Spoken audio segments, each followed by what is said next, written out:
l'obéissance, bibliquement parlant, même selon les dictionnaires. L'obéissance, j'ai dit ici, consiste essentiellement dans la soumission de sa volonté propre à une volonté extérieure qui est reconnue comme autorité. L'obéissance consiste essentiellement dans la soumission de sa volonté, une volonté propre, mais à une volonté extérieure que nous considérons comme autorité. Le fait d'obéir, c'est de se soumettre à quelqu'un en se conformant à ce qu'il ordonne ou à ce qu'il défend. Le fait d'obéir ou encore l'obéissance, c'est se conformer ou alors se plier à ce qui est imposé par autrui ou alors par soi-même. Quand on se conforme, quand on se plie à ce qui est donné, à ce qui est imposé ou à ce qui est donné comme instruction à autrui, nous appelons cela l'obéissance. Qui dit Amen? Alors, tant dans l'Ancien Testament que dans le Nouveau Testament, le verbe obéir, j'ai dit ici, est apparenté avec le verbe écouter. Quand quelqu'un obéit, c'est-à-dire il écoute. Je donne un exemple, on parle d'un enfant, cet enfant n'écoute pas. Ah, mon frère là n'écoute pas. Mon mari là n'écoute pas. Ma femme là n'écoute pas. Lui, quand on lui parle, il n'écoute pas. Il va faire ce qu'il lui vient. En d'autres termes, donc il n'obéit pas à ce qu'on est en train de lui dire. Et j'ai dit ici que le mot hébreu shama et grec au parcours signifie écouter et obéir. Et j'ai donné le verset ici longuement le dimanche passé dans Genèse 3 et 17. Où la Bible nous donne l'exemple d'Adam qui avait écouté la voix de sa femme. Il a obéi à ce que sa femme lui avait dit. Finalement, ils sont allés, ils ont mangé le fruit de l'arbre de la connaissance du bien et du mal. J'ai dit ici que l'obéissance, c'est l'opposé de la désobéissance. Donc quand on parle de désobéir, vient du mot grec parakou, qui veut dire ne pas écouter la voix de Dieu. Ne pas écouter la voix de Dieu. Ne pas suivre les instructions de Dieu. Ne pas marcher selon le pas et les instructions que le Seigneur nous a données. La Bible, qui est l'expression de la volonté de Dieu révélée, est un livre où le Seigneur observe et nous prescrit des commandements, des règles, des principes. Et le Seigneur attend à ce que nous, étant son peuple, nous étant ses enfants, que nous puissions nous soumettre, que nous puissions obéir, que nous puissions nous plier à ce que le Seigneur nous a donné comme volonté ou alors comme ligne de conduite. Je parle à quelqu'un ce matin. Nous prions ici presque chaque semaine ou presque chaque jour. Et nous faisons des prières de délivrance, des prières de guérison, des prières fortes comme tout à l'heure. Mais ces prières n'auront pas trop de l'effet dans ta vie si toi-même, étant chrétien ou chrétienne, tu ne marches pas en conformité avec la parole de Dieu. Là, vous allez nous faire devenir comme des exorcistes, comme on dit un aîné dans la foi. On prie, on chasse, on crie, mais quand tu sors ici, ta vie, tu marches en totale désobéissance à la parole de Dieu. Donc, ces prières que nous, on va faire sur toi n'auront aucun effet. C'est pour cela d'autres disent, ah, et ils prient, et la délivrance, là, finalement, les gens ne l'ont pas. Ou la délivrance, là, finalement, elle ne s'accomplit pas. Parce qu'ils n'ont pas compris. Et nous, et le peuple de Dieu pour qui nous prions, des fois ne comprennent pas que l'œuvre de la délivrance ne vient pas à un seul objet. Non, la délivrance vient dans un paquet. là où la parole de Dieu est respectée, là où la parole de Dieu est obéie, là où on craint la parole de Dieu, là où on obéit aux instructions du Seigneur, et on ajoute à cela la prière, et la prière de persévérance, la prière de guérison et de délivrance, le miracle sera possible. Qui dit Amen? J'ai dit ici que la vie chrétienne, ce n'est pas une vie de slogan, ce n'est pas un mouvement. Des fois, les gens viennent ici comme dans un mouvement. Des fois, les gens veulent nous voir comme si on était, je ne sais pas quoi, des magiciens. Non, la vie chrétienne n'est pas un mouvement, mais la vie chrétienne, j'avais dit ici, c'est l'expérience d'une vie qui a été transformée par la parole de Dieu. Donc, tu dois laisser la parole de Dieu travailler en toi. Tu dois permettre à la parole de Dieu de prendre place dans ta vie, dans ton cœur, que la parole de Dieu te brise, que la parole de Dieu enlève tout ce qui n'est pas de Dieu en toi, et toi-même tu te soumets à cette parole que le Seigneur nous a donnée au travers de sa Bible. Alléluia. Je dis Alléluia. Balance la main comme ça avec moi. Alléluia. Balance comme ça avec moi. Alléluia. De bénédiction entre nous et l'Éternel qui est notre Dieu. C'est l'obéissance à la parole de Dieu qui va établir ces liens, qui va établir cette connexion, qui va établir cette connexion, cette relation, ces rapports entre nous, le peuple de Dieu, et l'Éternel, notre Seigneur. C'est par le véhicule de l'obéissance à la parole de Dieu que nous devons vivre et expérimenter toutes les bénédictions que le Seigneur nous a promises dans sa parole. Ces bénédictions-là ne s'accomplissent pas en l'air. Elles ne s'accomplissent pas comme des slogans, non. Non, elles s'accomplissent quand nous obéissons à la parole du Seigneur, et nous allons voir exactement la réalisation ou l'accomplissement de ce que Dieu nous avait promis. Qui dit Amen. Et dimanche prochain, alors que j'irai pour conclure cela, nous parlerons en détail de résultats de la bénédiction de Dieu dans la vie de quelqu'un. Qu'est-ce qui arrive quand nous obéissons à la parole du Seigneur? Et qu'est-ce qui nous arrive quand nous désobéissons à la parole de Dieu? Parce que nous sommes les résultats de ce que nous sémons. Qui dit Amen? Qui dit encore Amen? Ici, c'est dimanche, je vais commencer un tout petit peu par nous présenter Jésus-Christ lui-même, qui est pour nous un modèle d'obéissance. Jésus-Christ, ça c'est mon premier point. Notre modèle face à l'obéissance à son Père. Il est notre grand modèle. Comme serviteur, il s'était soumis à la volonté de son Père.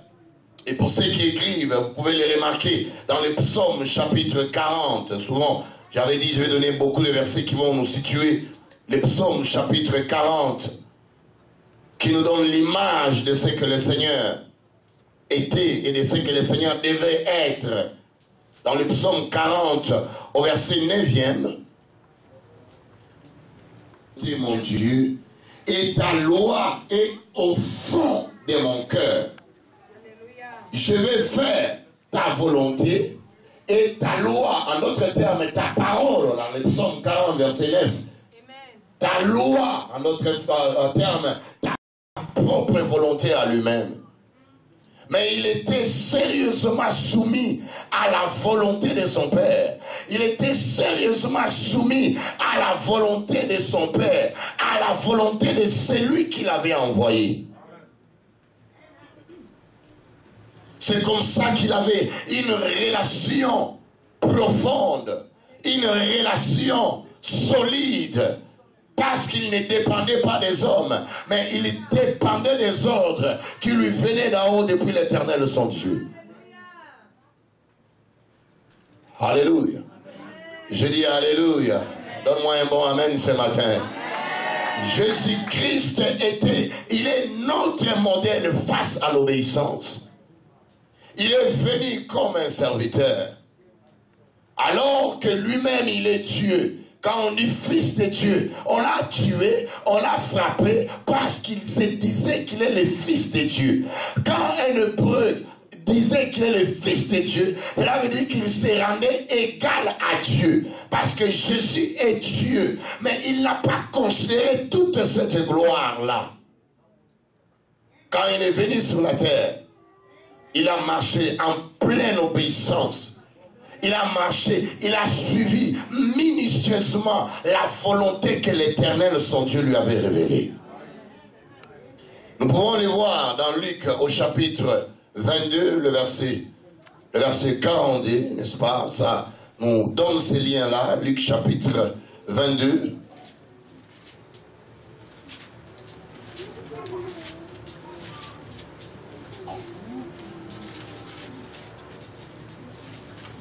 Luc 22, verset 42, alors qu'il était dans l'agonie, alors qu'il était dans les jardins de Gethsémane. Suivez bien ce que le Seigneur dit ici. Le verset 41, puis il s'éloigna d'eux à la distance d'environ un jet de pierre.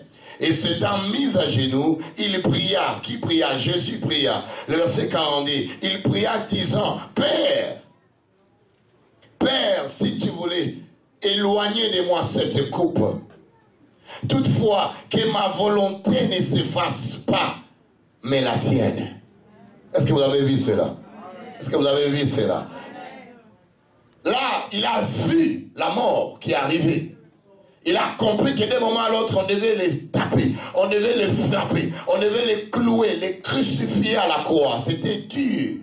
Parce que quand il est venu, il était 100% homme, il était 100% Dieu. Dans le 100% homme, il avait mal quand on le frappait. Il souffrait. Il a vu cette coupe-là. Il a vu cette souffrance-là. Il a dit, Seigneur, si tu peux l'éloigner de moi. Mais vite, vite, il se rétracte en disant, toutefois, que ma volonté ne se fasse pas, mais la tienne, Seigneur. Or, la volonté du Seigneur était qu'il souffre à la croix, afin que nous soyons sauvés. Toutefois, que ma volonté ne se fasse pas, mais la tienne. Or, le Seigneur nous révèle sa volonté ici, au travers de sa parole, au travers de la Bible, au travers des enseignements et des prédications. Nous comprenons la volonté, ou alors la parfaite volonté du Seigneur, qui dit Amen, Amen, Amen. Frère, si l'Église que nous sommes peut comprendre que nous ne dépendons pas de nous-mêmes, nous ne tirons pas notre force de nous-mêmes, nous ne tirons pas notre onction de nous-mêmes, mais nous tirons notre force par rapport à notre obéissance à la parole du Seigneur. Que notre volonté ne se fasse pas, mais que la volonté du Seigneur se fasse. Il est notre modèle concernant l'obéissance. Même si je vois dans Jean au chapitre 4,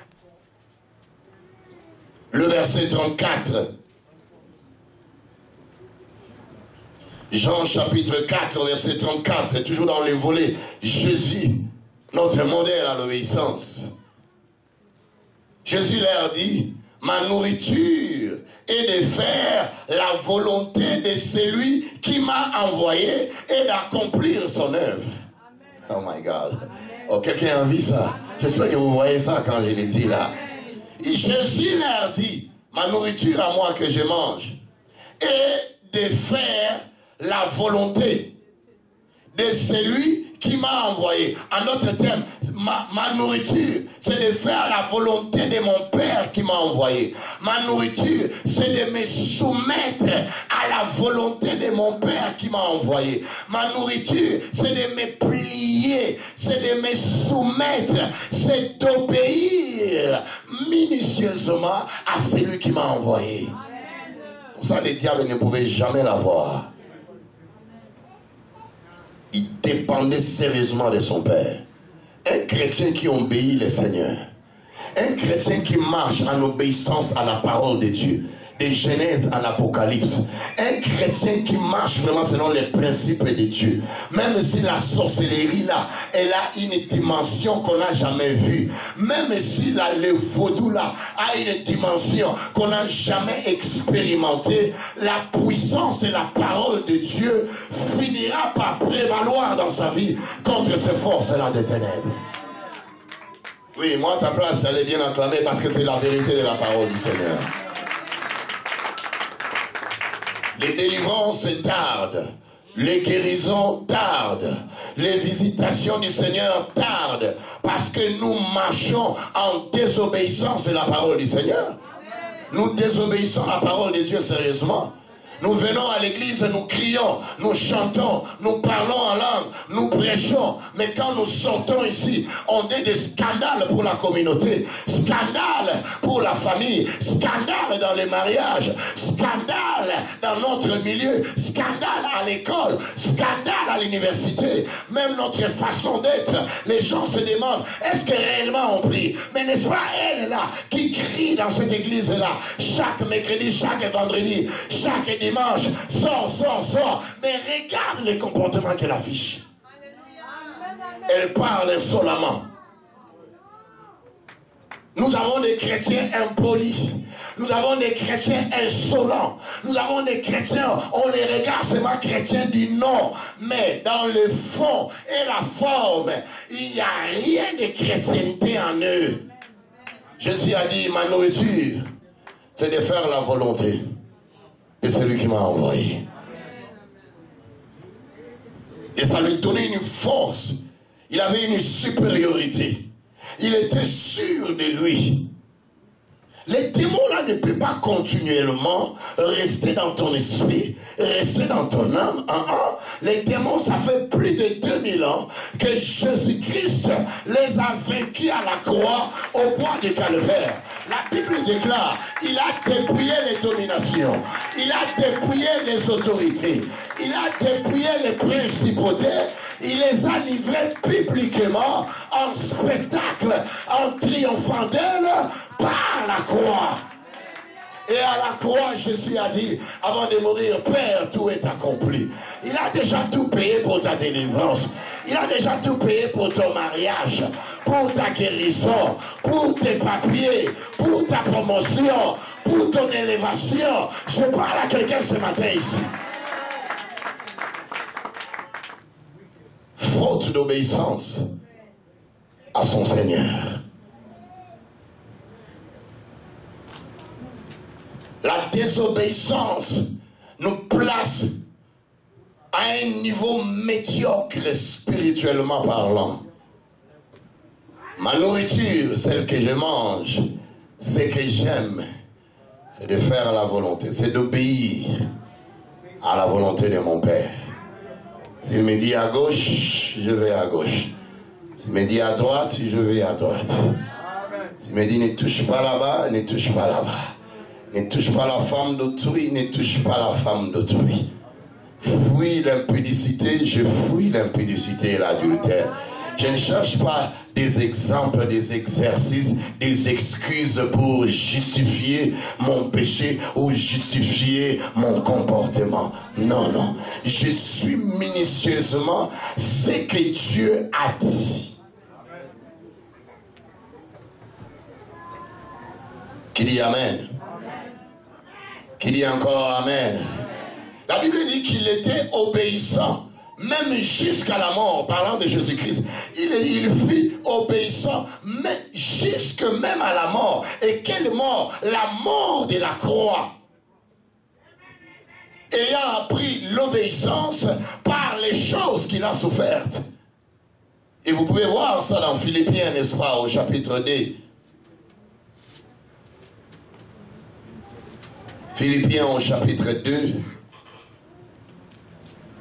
Le verset 8e. Quelqu'un dit gloire au Seigneur. Quelqu'un dit encore gloire. Un modèle face à l'obéissance.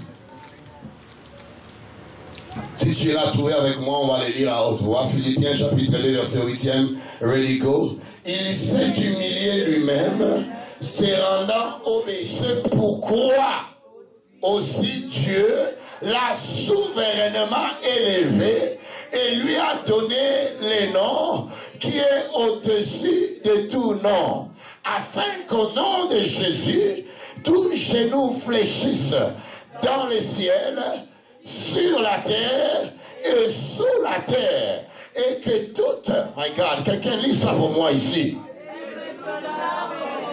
Jésus-Christ est Seigneur, à la gloire de Dieu le Père. C'est pourquoi on explique pourquoi Dieu l'avait souverainement élevé. On explique pourquoi Dieu a placé le nom de Jésus au-dessus de tout nom que tu peux citer. Que ce soit Bonaparte, Napoléon, Confucius, que ce soit les sida, n'importe quel nom que tu peux citer, que ce soit dans le ciel, sur la terre ou sous la terre, le nom de Jésus a été souverainement élevé. Mais il n'a pas été souverainement élevé par hasard, à cause de son obéissance. Si je peux juste prendre cette partie-là. Donc l'obéissance, notre obéissance à la parole de Dieu est une porte ouverte à l'élévation. L'obéissance à la parole de Dieu est une porte ouverte à l'élévation, est une porte ouverte à la promotion, est une porte ouverte à la guérison, est une porte ouverte à la délivrance, est une porte ouverte à la visitation de Dieu. J'espère que je parle à quelqu'un qui comprend ça ce matin. Notre obéissance, jusqu'à la mort de la croix, il a obéi. Jésus avait le pouvoir, même quand on est venu l'arrêter là. Une fois, il les a regardés. Quand les soldats sont venus, là, demandant, qui est-ce que vous êtes venu chercher? Jésus, on ne l'avait pas tué parce que ces gens-là étaient plus forts. Il s'est offert lui-même.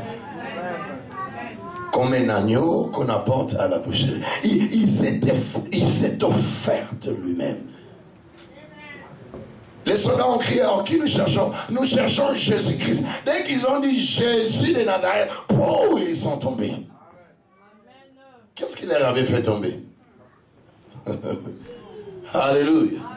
J'ai dit Alléluia. Mais il avait compris que là, he was about to fulfill the very reason why God the Father sent him on earth to die on Calvary. Il avait compris que l'heure était arrivée dans laquelle il devait accomplir la volonté parfaite de son Père, qui était que Jésus meure à la croix pour le salut de l'univers. Obéissant jusqu'à la mort. Obéissant jusque dans la souffrance. Obéissant même pendant la persécution, même pendant les troubles, même quand ça ne marche pas dans ta vie. Serre bien fort les liens de l'obéissance à la parole de Dieu. Même quand ça ne marche pas, même quand les promesses tardent, même quand les bénédictions tardent, même quand les mariages tardent, même quand la guérison tarde, même quand la délivrance tarde, même quand la délivrance la tarde. Serre très fort le lien de l'obéissance. Tôt ou tard, la promotion se manifestera. Parce qu'il y a des chrétiens, ils obéissent. On questionne les promesses de Dieu. On cherche le bouc émissaire. On se justifie par ces positions qu'on va prendre. Ah, je ne vais plus aller là-bas. Si c'est Dieu-là m'aimait, comment je souffre comme ça? La vie chrétienne est une vie glorieuse, une vie dynamique, mais au milieu des persécutions, pleine de persécutions, mais toujours dans la vie chrétienne là. Ne pense pas que la vie chrétienne sera une vie où des roses, des fleurs, chaque jour, matin, midi, soir, la nuit, Sinon, Dieu avait prendre Israël, qui était en Égypte, en esclavage, les transporter pendant 2 ou 3 jours. Directement, ils allaient arriver à Canaan, dans le pays de la promesse.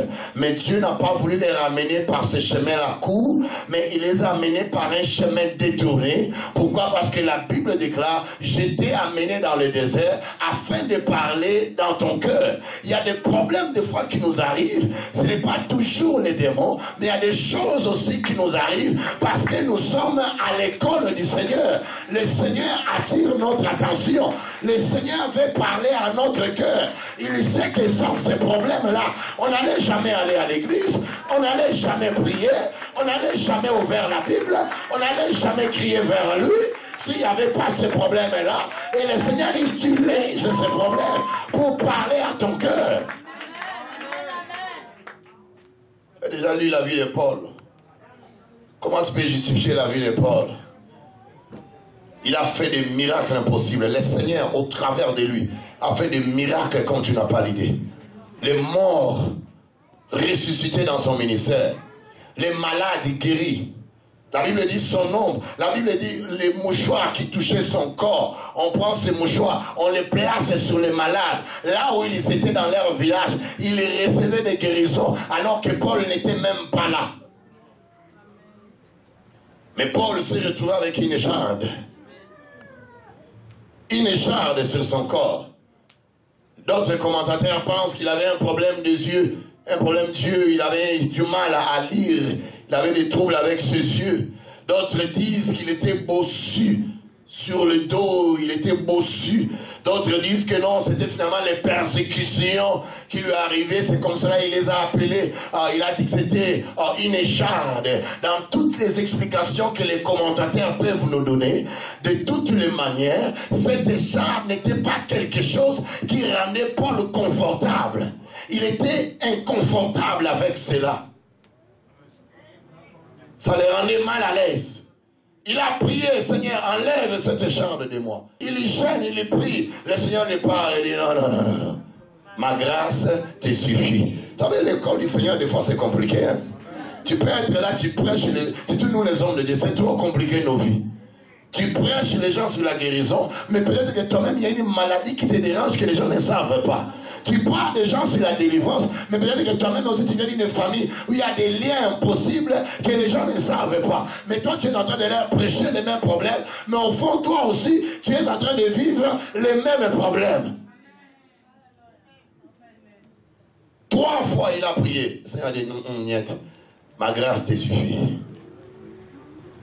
Ma puissance se manifeste dans les faiblesses. Quand tu te sens faible, c'est alors que ma puissance là va se manifester en toi. C'était l'école du Seigneur pour Paul. Qui dit Amen, Amen. Jésus-Christ, notre modèle, à l'obéissance. Il était obéissant jusqu'à la mort. Il a par l'obéissance, j'ai mis la phrase ici que j'ai paraphrasée, il fit obéissance jusqu'à la mort, même à la mort sur la croix, ayant appris l'obéissance par les choses qu'il a souffertes.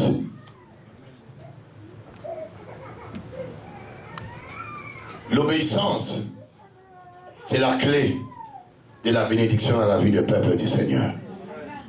Si Jésus devait être obéissant à son Père, ne pense pas, toi, tu vas recevoir ces bénédictions-là en marchant n'importe comment, comme tu veux. Jamais. Qui dit Amen. Et on peut le voir et le remarquer dans le livre des Hébreux au chapitre 5, au verset 8e. On parle également de cela. L'obéissance occupe une place importante dans le Nouveau Testament. Une place tellement importante.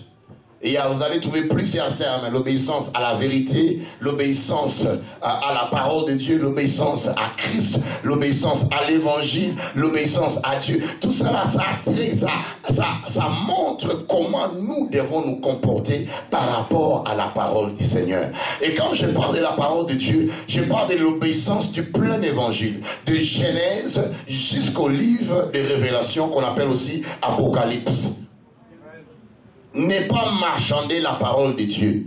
Parce que toute écriture est inspirée de Dieu. Pour corriger, pour former, pour instruire. pour reprendre le peuple du Seigneur.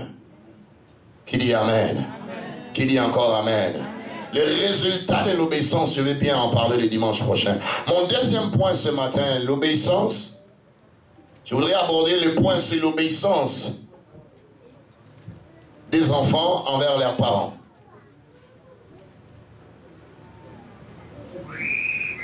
L'obéissance que les enfants doivent manifester envers leurs parents.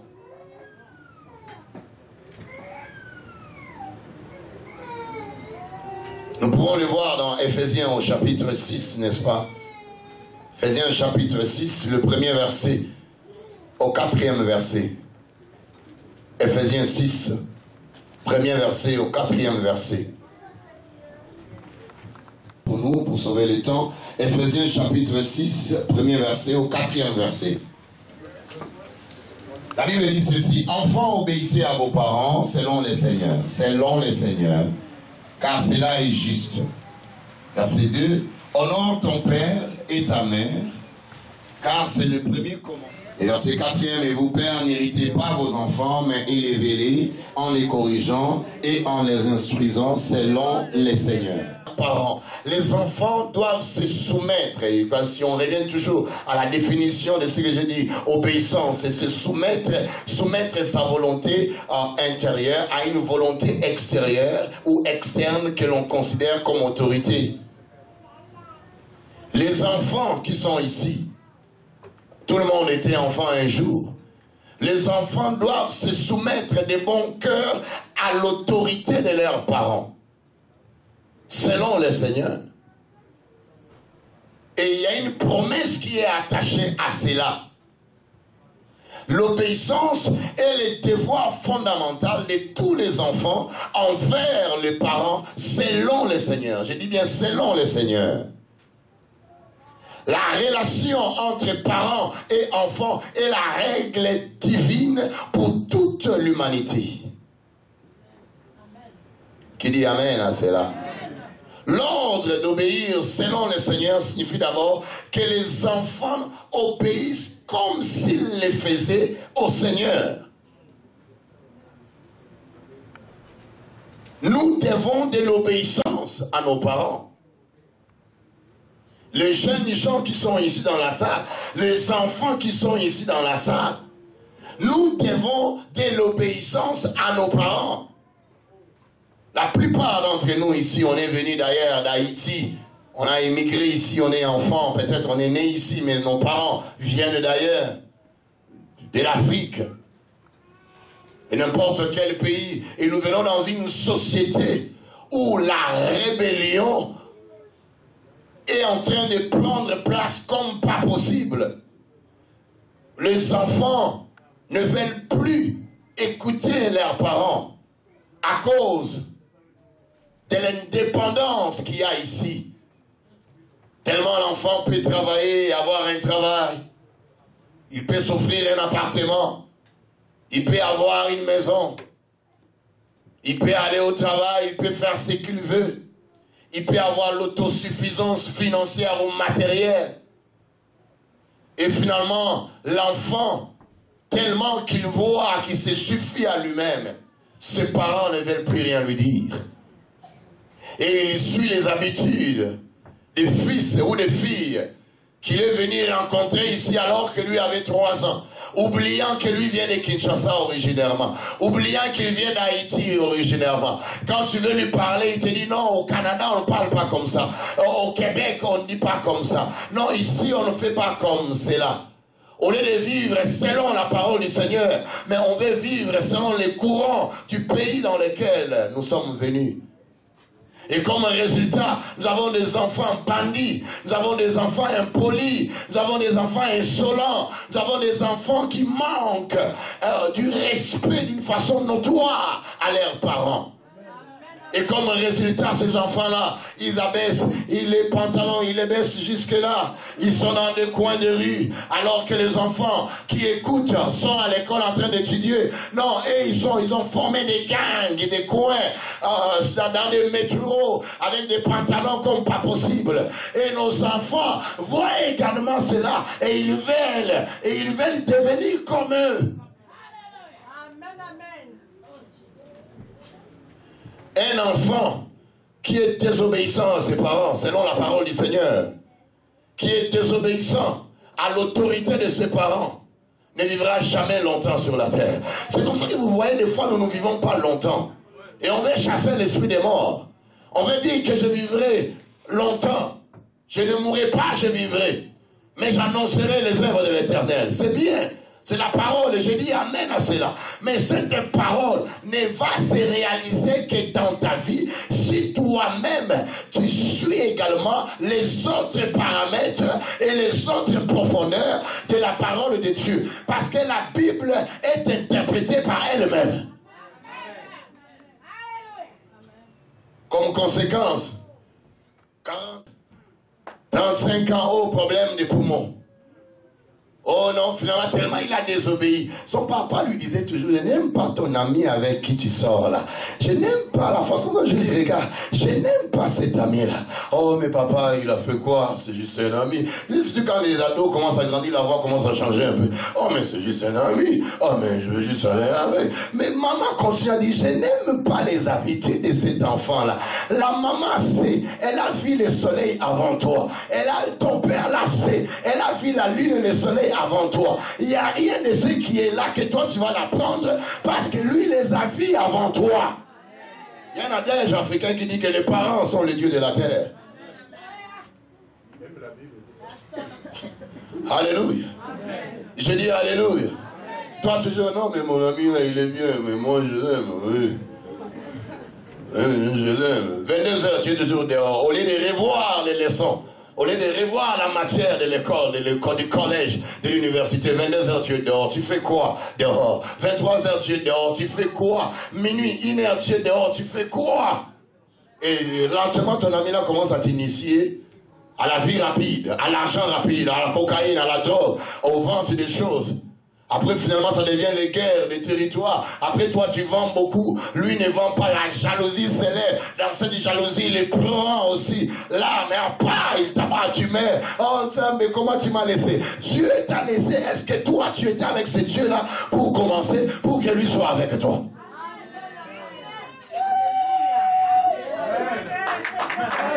Je dis alléluia. Nous voulons des enfants obéissants dans cette église. Nous voulons des enfants obéissants dans la communauté.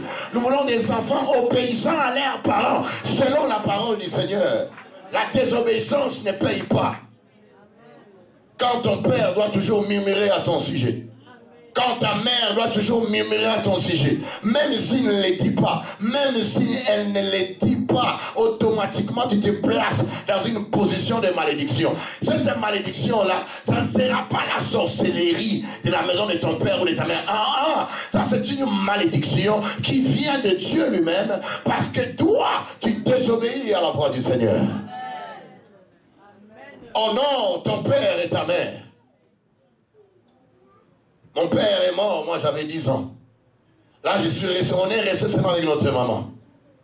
Et des fois, quand je le dis, les gens disent, ah, lui, toujours, c'est son histoire, là. Oui, mais c'est mon histoire. Je dois dire ce que j'ai expérimenté dans ma vie. Mais des fois, les gens nous rendent tellement la tâche difficile à prêcher. Tu prêches la foi, oh, lui, il n'est pas seulement la foi. Tu prêches le démon, oh, lui, c'est seulement les démons. Tu donnes un exemple, ah, mais cet exemple-là était comment? Oh, give me a break, come on. Oh, give me a break. Come on, somebody. Alléluia. Je dis alléluia. Ça fait des années que je ne l'ai pas vu, ma mère. Mais à tout moment, quand elle m'appelle, je ne sais pas ce qui se passe. Si elle m'appelle, sa voix me fait bizarre. Je sens sa voix bizarre. Et tu sais déjà, il y a un mystère entre les enfants et leur maman. Souvent, tu vas voir, les enfants sont trop attachés à leur maman qu'à leur papa. J'ai mes enfants là-bas, mais il peut pleurer. Je dis, viens, oh non, je veux maman. Je ne prends même maman. Ah. Voilà. Mais c'est mon enfant, mais lui, il veut maman. Il peut se réveiller, la nuit se réveille. Papa, je veux maman. Mais maman est là. Je veux maman. Dès que la maman se déplace, papa, où maman? Même la petite, où est maman? Mais elle est juste partie là. Personne n'était là, ta maman. La science dit qu'elle commence, les bébés commencent à entendre et à s'habituer à la voix de leur maman quand ils sont fœtus, quand ils sont dans les seins de leur maman. Il y a une complicité entre enfant et maman. Alors quand tu viens au monde, ta maman t'interdit quelque chose qui a à voir aussi, qui est justifiable par la parole du Seigneur, et que toi tu veux t'entêter, tu t'attires la malédiction. C'est comme ça qu'il y a des blocages. Les parents, les enfants doivent demander de se présenter des excuses de pardon à leurs parents. Pour des fautes commises, pour des erreurs. Tu ne peux pas parler insolemment à ta mère. Tu ne peux pas répondre impoliment à ton parent parce qu'on est au Canada. Canada, c'est quoi? On est venu sur les Canada, c'est pas les paradis. On est venu ici, on trouve que les Canadiens meurent aussi, les Haïtiens meurent, les Africains meurent, les Blancs meurent pareil. Alléluia. Je dis Alléluia. Oh, je disais Alléluia aux jeunes gens qui sont ici. Amen, amen. Je dis Amen, amen. C'est la malédiction qu'on attire. Quand ton père te dit va à l'école, viens à la maison, plus tard à 18h, tu dois être là. Je dois savoir clairement ton programme. Vous savez, nous, on a grandi avec les parents qui étaient vraiment durs. Là.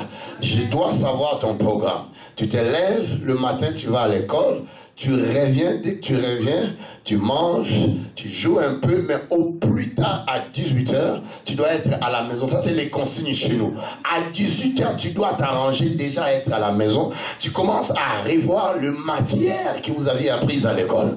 Alors, quand le vieux revient, tout le monde doit être sur la table, au plus tard, à 18h, en train d'étudier. Alors, si toi, tu désobéis, tu as des problèmes. Mais ceux qui ont trop désobéi à ces ordres, mais ils vivent des blocages impossibles, même dans ma famille. Amen. Amen. Moi, je ne suis pas un gars parfait. Jamais. Je ne le serai jamais. Mais des fois, je n'aime pas trop les complications dans la vie. Ça fait partie de ma nature. J'aime pas les affaires compliquées. 18h là, moi, je m'arrangeais déjà à être là. Je suis là à la table. Parce que nos vieux là, 18h, tu n'es pas là. Si tous nos frères là avaient des problèmes, oh non, ils tremblaient. Quand le vient, revient. La façon dont on va te taper, toi-même, tu vas te demander. Maintenant, ici, les enfants savent, ah, 911, ah, les enfants, oh, on ne touche pas, ah, on ne dit rien. Les parents, ils là, mais je n'aime pas cet ami-là. Mais oh, c'est mon ami. Mais l'ami-là est dans les cocaïnes. Elle t'entraîne dans les péchés. Elle t'entraîne dans l'impudicité, dans l'adultère. Oh, c'est mon ami, c'est juste une amie. Les parents, ils là, les parents, c'est ça, incapables. Les sans puissance. Pourquoi? Parce que la police est là. C'est comme si quand j'ai souffert avec cet enfant à l'hôpital, la police là était avec moi. Il y a des enfants, nous autres aussi, les enfants sont venus difficilement. Tu vas m'expliquer, j'ai passé 4 mois à Saint-Justine avec mon premier-né là. Et puis quelqu'un va m'expliquer aujourd'hui, si je veux qu'il soit éduqué comme moi je le veux, selon la parole du Seigneur, quelqu'un extérieur va m'expliquer comment lui il aime plus mon enfant que moi-même. Alléluia. Oh, je dis Alléluia. Je dis Alléluia. Honore ton père et ta mère. Quand tu obéis à tes parents, selon la parole du Seigneur, c'est une façon pour toi de les honorer.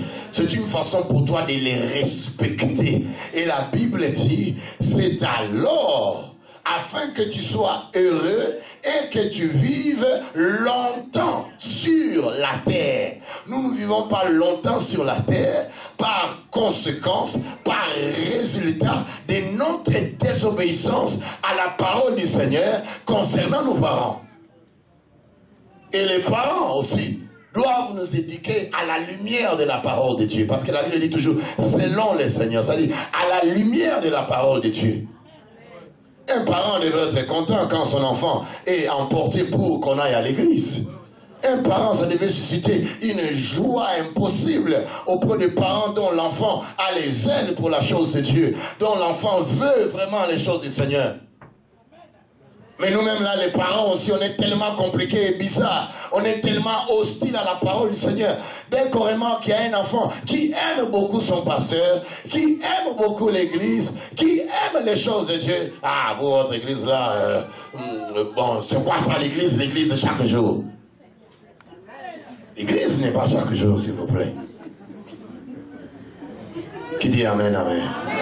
C'est pas chaque jour. C'est juste quelques heures que nous passons ici.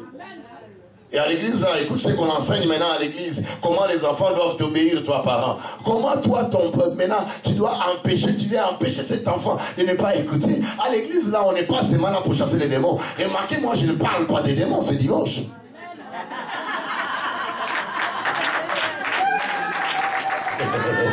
Je dis, il doit me libérer quand même.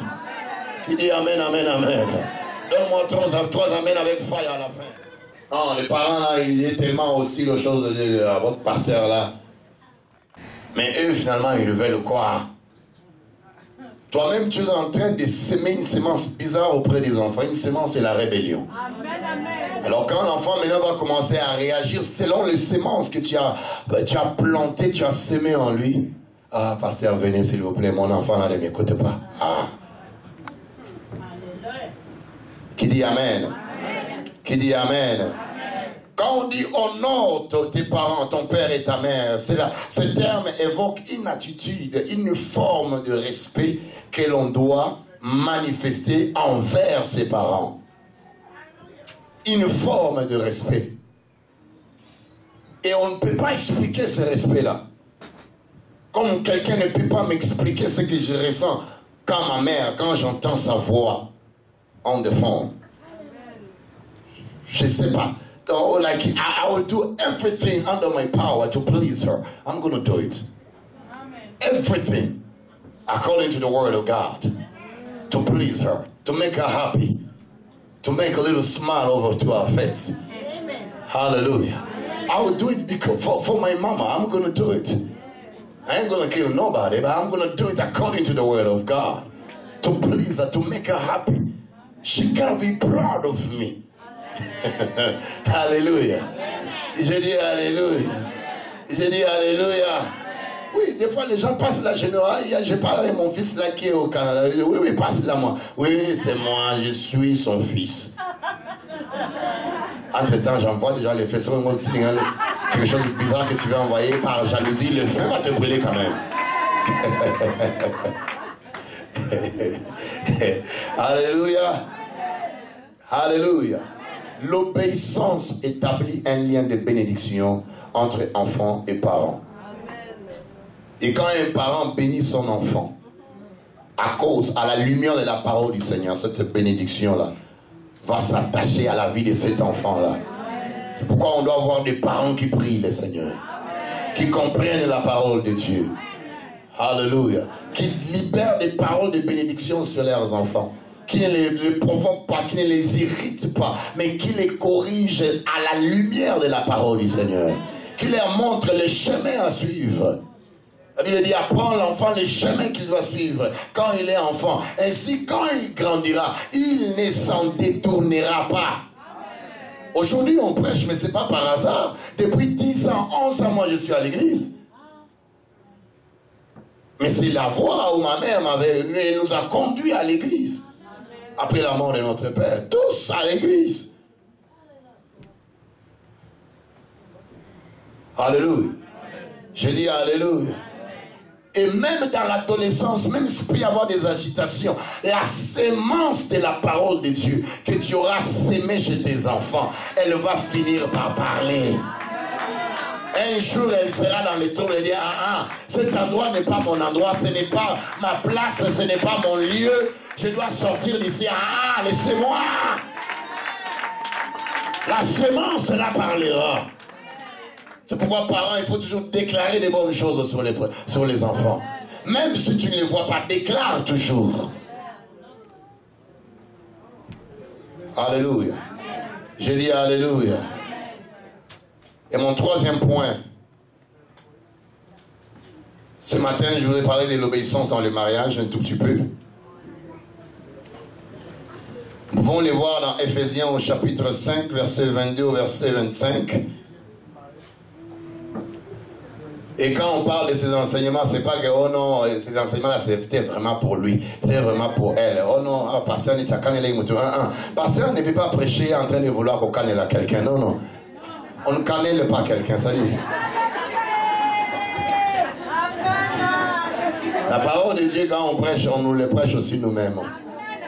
La parole de Dieu est un couteau à double tranchant. Je vous la prêche, mais moi-même, je me prêche aussi. Et quand je m'assois pour écouter aussi l'autre, moi aussi, je dois m'ajuster par rapport à la parole. La parole de Dieu, c'est le fondement de la vérité. Et vous allez voir, quand on dit ça, même la nature démontre cela. Les enfants qui n'écoutent pas posent des problèmes. Dans la famille, dans la communauté et dans la société, un danger public. Alors, Éphésiens 5, verset 22 au verset 25. La Bible dit ici, ça c'est mon troisième point, je pense.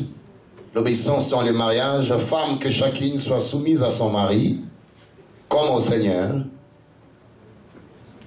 Car le mari est le chef de la femme, comme Christ est le chef de l'Église, qui est son corps et dont il est le sauveur. Or, de même que l'Église est soumise à Christ, les femmes aussi doivent l'être à leur mari en toutes choses. Amen.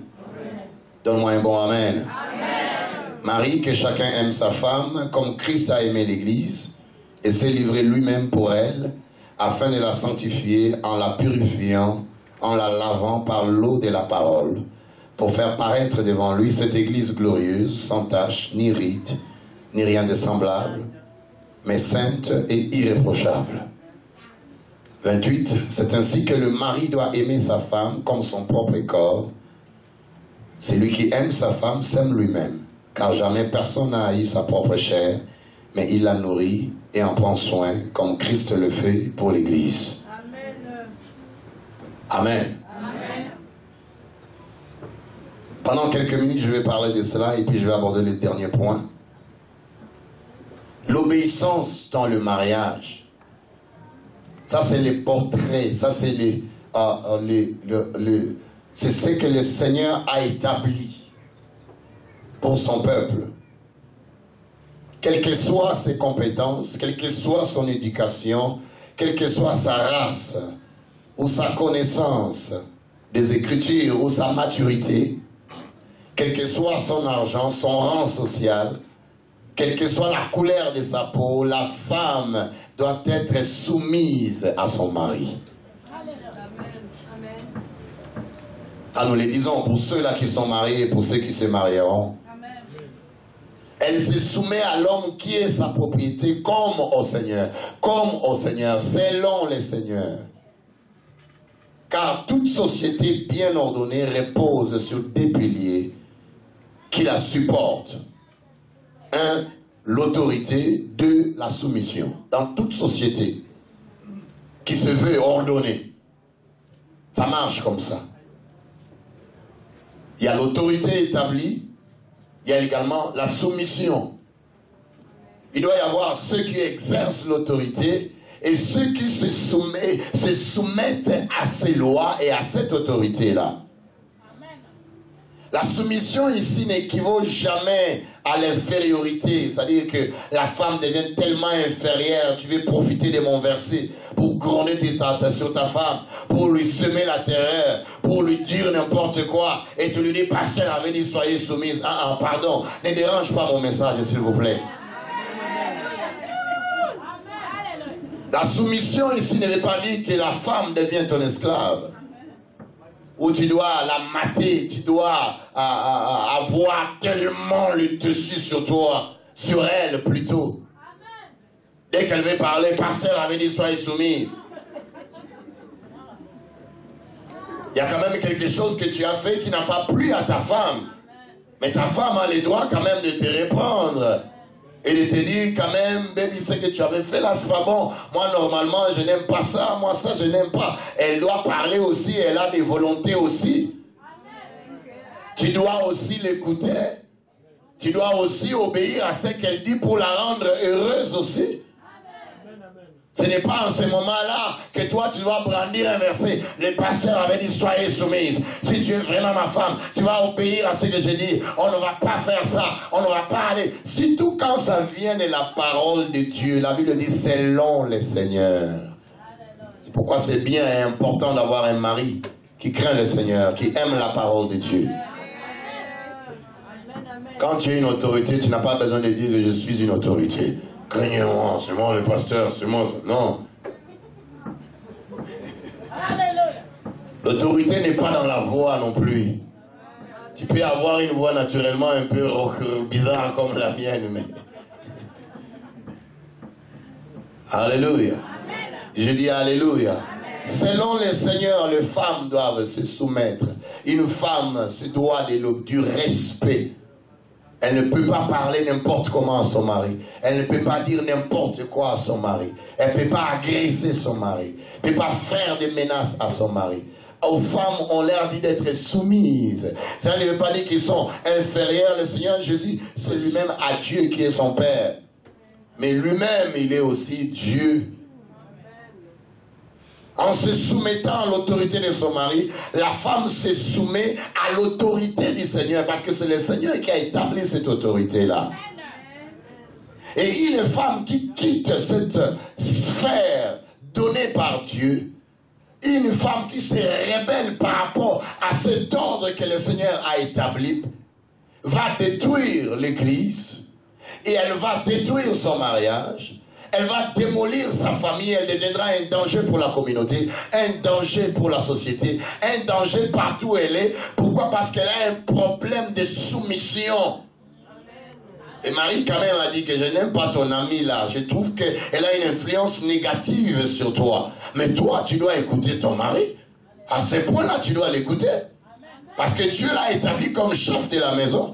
Dieu l'a établi comme sentinelle. Dieu l'a établi comme cela. Tu ne dois pas seulement céder à tes émotions par rapport à ton ami là, mais à ce point-là, tu dois écouter ce que ton mari a dit pour qu'il y ait la paix dans la maison. Ton mari n'a pas épousé ta maman. Il n'a pas épousé ta grand-mère. Où les ordres doivent toujours venir d'un village ou d'une ville quelconque. Ce qui va se dire là-bas, c'est ce qu'on doit faire dans la maison. Ce que ta maman a dit, ce que la grand-mère a dit, c'est ce que toi tu dois imposer également que ton mari puisse faire.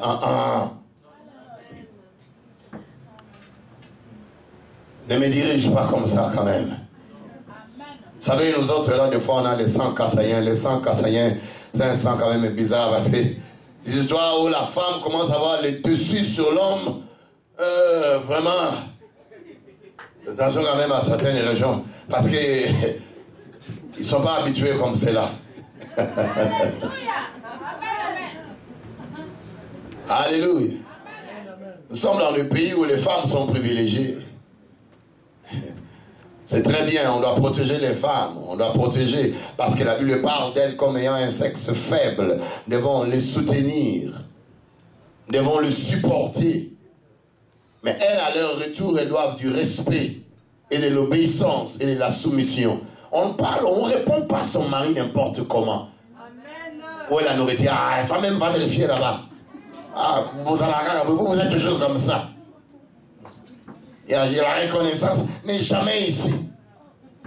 Et tout le monde entend comment tu es en train de ridiculiser ton mari. Tout le monde entend comment tu es en train de mal parler à ton mari. Ton mari, des fois aussi, n'a pas la force de parler. Mais toi, quand tu parles, tu es comme une lionne, vraiment. Tu terrorises la maison. Pas comme ça, maman. Nous sommes des enfants de Dieu. Nous devons obéir à la parole du Seigneur. Dieu vous bénisse, maman. À votre place, je vais acclamer le Seigneur by fire. Alléluia. Et au mari, on demande de l'amour. Le mari doit témoigner de l'amour envers sa femme. Il doit démontrer cet amour-là. Pas seulement là où quand les gens ne sont... Non, non. Et publiquement et partout. Tu dois témoigner. Tu dois être à mesure de défendre ta femme. Tu dois être en mesure de faire respecter ta femme. Si tu ne la fais pas respecter, personne ne la respectera. Tu dois être en mesure de protéger ta femme. Nous venons dans des cultures où les belles sœurs, les beaux-frères aiment envahir le mariage de quelqu'un. Non, non. C'est sa femme. Et on lui doit, on doit la respecter et la protéger. Amen. Qui dit Amen. Amen.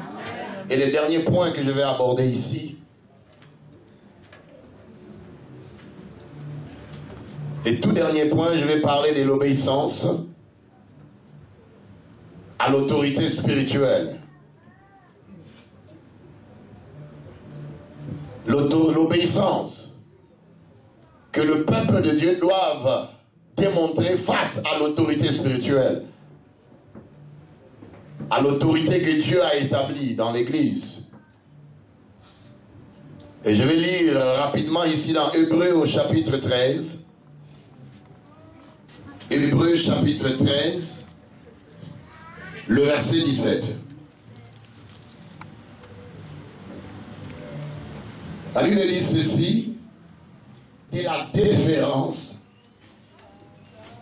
car il veille sur vos âmes, dont ils devront rendre compte, qu'il en soit ainsi aucun avantage. Qui a vu cela? Amen. Qui a vu cela ici? Amen. Obéissez à vos conducteurs. Je vais donner encore ici, parce que je vais mettre ça à un moment. I'll put it in the same box, then I'm going to be declaring things here, and then I'll finish. Dans 1 Thessaloniciens, au chapitre 5, le verset 12, et le verset 13e.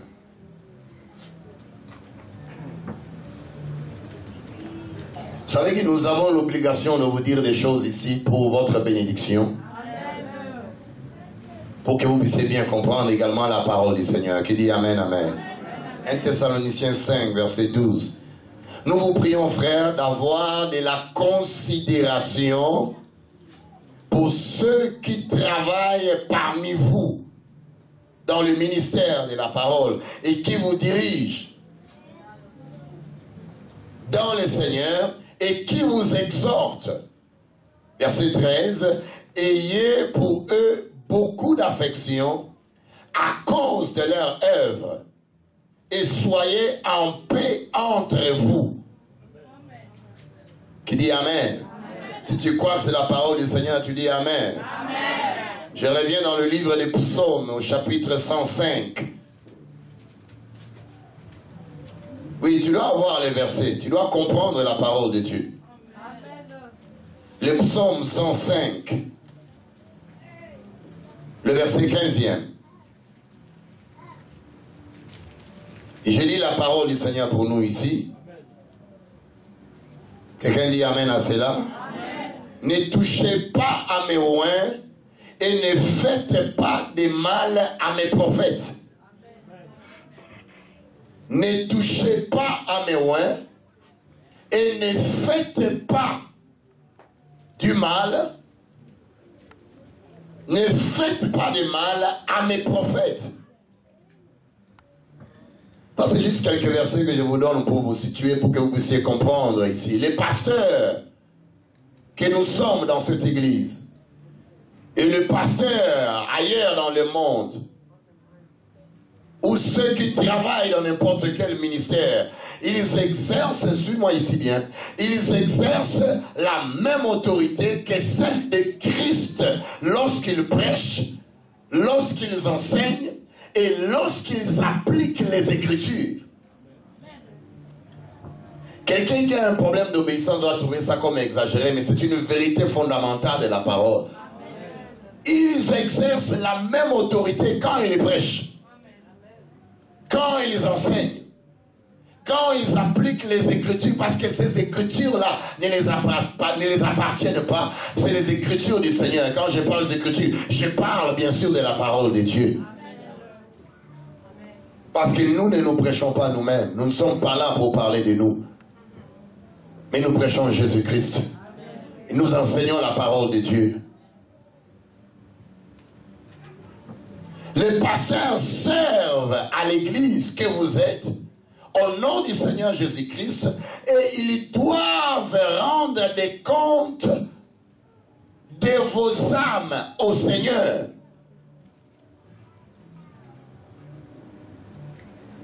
Pourquoi on doit respecter le pasteur? Parce que il veille sur nos âmes, selon Hébreu qu'on a lu tout à l'heure. Il veille sur vos âmes. Vous pouvez le remarquer également dans Actes chapitre 20, verset 28. Ça, Diana, si tu peux trouver ça pour moi, tu vas aller lire pour moi à haute voix. Actes 20, 28. Actes chapitre 20, le verset 28. Acte 20, au verset 20. Dont le Saint-Esprit vous a confié la responsabilité. Et à tous les troupeaux, là on s'adresse à nous, à tous les troupeaux dont le Saint-Esprit vous a confié la responsabilité. Prenez soin de l'Église de Dieu.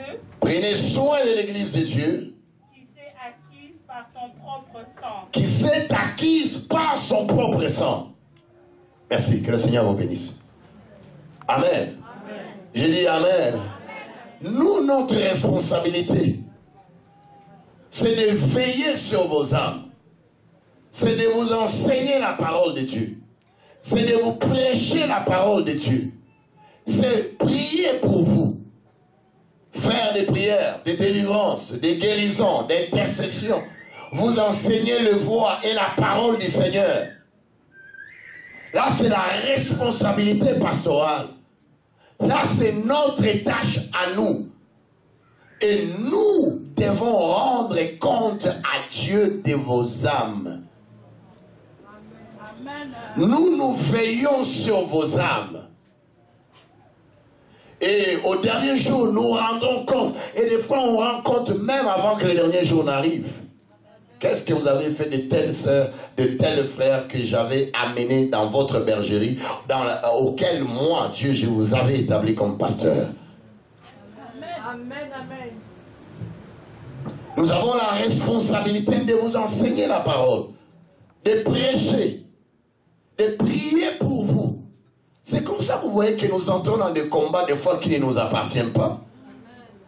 Dans cette église, vous êtes des témoins de cela chaque semaine, chaque jour.